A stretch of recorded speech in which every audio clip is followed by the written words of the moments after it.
Bonjour, je suis Lucie, Customer Success Manager chez Batch et aujourd'hui, je vais vous aider à créer votre tout premier in-app.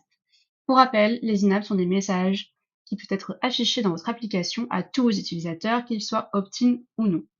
Avant de créer votre tout premier in-app, il y aura cependant un prérequis, celui de créer un thème. À savoir que c'est également un prérequis pour l'ajout d'une mobile landing à un push. Pour cela, retrouvez-vous donc dans l'onglet Settings, puis dans l'onglet Thème.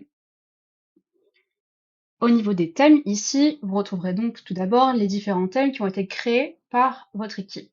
Si vous souhaitez en créer un tout nouveau, il suffit d'aller dans New Theme et ici choisir un type de format. À savoir que pour chaque format va correspondre un peu à un objectif différent. Le premier format disponible dans Batch est le format plein écran, full screen, qui va donc occuper, comme son nom l'indique, tout l'écran dans l'application car il peut contenir beaucoup d'éléments. Il va être plutôt destiné aux messages qui sont importants et qui méritent d'interrompre la navigation. Le deuxième type de format qui existe dans Batch est le format bannière, qui est un format beaucoup plus petit et qui sera affiché en haut ou en bas de l'application. C'est vraiment le plus petit format, il va s'utiliser davantage pour suggérer des actions optionnelles et éviter de déranger lors de la navigation dans l'application. Troisième format, qui est vraiment un entre-deux entre le full screen et la banner, qui est le modal, et qui est aujourd'hui le format le plus utilisé par nos clients. Quatrième format, l'image, si vous souhaitez tout simplement uploader directement une image qui prendra tout l'écran dans l'application, ce sera plutôt ici. Et enfin, le format WebView, qui est un format que vous utilisez si vous souhaitez complètement personnaliser, complètement customiser le format de votre in-app.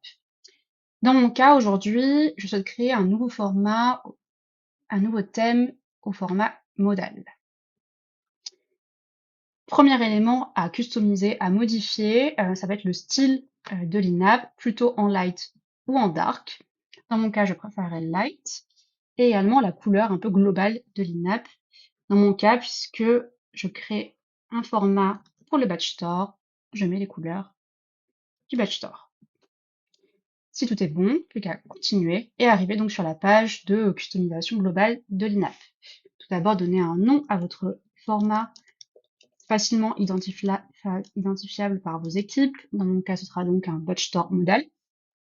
Et ensuite, il ne vous reste plus qu'à customiser comme vous le souhaitez ce modal. Vous pouvez donc rajouter une image qui peut prendre juste une petite partie ou l'entièreté du haut de l'in-app. Le titre est obligatoire, mais le corps ne l'est pas, donc vous pouvez l'enlever. Ensuite, un bouton de CTA sera également obligatoire, mais vous pouvez enlever le deuxième bouton, comme ceci. À vous de choisir.